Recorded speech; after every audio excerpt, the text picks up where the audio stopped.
Mr. Lensman, I feel like I got to. Are you Dr. Lensman yet? Not doctor. I don't think. When's I'm that gonna go coming? That far. I don't think I'm going to go be a doctor. You're not going to do it? No, I've had plenty of school. I don't think I need to go with a doctor now. Well, I just want to put this out there. We have a Dr. Glavin. Well, there's only one Glavin or one doctor that should 211 Sherman Street only has one doctor right now. I figured it'd be you, maybe me. Yeah, but Glavin's the champ of that. He's the 211 Sherman Street educational champ, right? Yeah. I think he probably wears a lab coat when he's out, would be my guess. With the patches on the sleeves, maybe, right? Absolutely. Okay, so first things first, Grand Falcons, left for dead on the side of the road by everybody in the state of Ohio. Crazy. Win a state dual title yesterday. Yeah. Were you there? I was not there, but you weren't there. Followed online. I know we were predicted to lose first round, I think, so getting a little bit of motivation to come back and show everybody where we're at. We're still the Grand Falcons every time we step on the mat, so very proud of the work Coach Knott and the boys did yesterday. I mean, it meant a lot to our school, it meant a lot to me, and it's exciting to come to the end of the year, head towards postseason. We hit our stride this time of year. You grind and grind and grind. We go through a meat grinder. We have kids with 500 records that are going to come in, make some serious noise when it comes to the state tournament. Being the superintendent of schools, supporting your team, and they've always had the support of somebody. Well, they won, at least they won, right? Whether they were supported at some level when Coach Jordan was the head coach. Now you got Coach Knott, the head coach, who's here today, right? Yeah. How amazing is that? Coach Nagel's probably here for Delta too. Yeah. They won yesterday. So I love seeing that, but what's that like having the varsity head coach here, having a kid in the program, and then just all these other supportive people, and you being the superintendent of schools? What's this whole network like for you at Graham? Wrestling means so much. It's a community-based. It's a team effort every time you go. So when you have your head coach that's come and supports the youth, he jumps in, coaches matches. Sometimes he steps in the back and is just dad and lets us do the coaching when we get out there. It's just everybody's pulling for everybody. It's a community effort.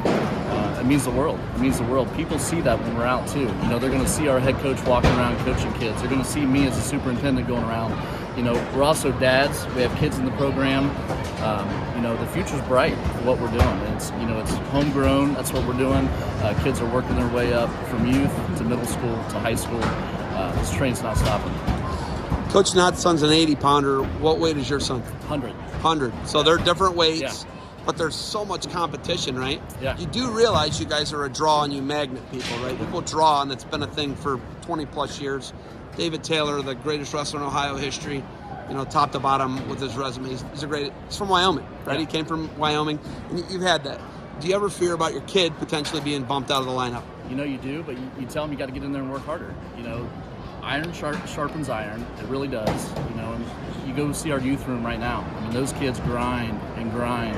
1 to 2 practices a day, coming in, beating each other up, making each other better. The cream will rise to the top. We need to make sure that we're working on that with our high school right now, that we have a really good varsity schedule and a really good second varsity schedule. We need to make sure we're getting these kids secondary matches that can't quite get to the varsity level yet. They might not see that till they're a junior or senior, and I think that's okay. But we have to make sure they're getting quality matches as freshmen and sophomore, so they're prepared to step in the lineup, or an injury can pop up. You can see right now we have a hole at 150. We should never have a hole at 150 at Graham. It's the average size human. Yeah, it almost blows my mind that that's there, but that tells us, hey, we need to continue to make sure we're building on what we're doing. It isn't just our varsity level guys. So it takes a room full of guys to make it happen and continue to win these state championships and build a real program. I do all the OAC big time events, right? I'm at all of them. I see your kid at most of them, right? How important is the OAC to the Grand Falcons? Oh, it's huge, and that wasn't around when we were younger. So you have this huge national type stage. These kids are able to go get really good matches. It's ran by fantastic people that care about kids and want to put wrestling onto the map. So and our kids buy into this. When you walk into an OAC event, it feels like you're walking into a state tournament. It's ran the right way. And they have a sense of pride when they walk off that mat, no matter what they do. They know they're going to be able to come back and keep reaching for, maybe higher on the podium or even to get to the podium. Biggest thing you want the kids to get out of this, what is it? To work hard, be humble, winner or loser, represent Graham. Show them what we are, the best compliments that we can receive. Your kids were great. They were great sports. They shook hands. They looked coaches in the eyes.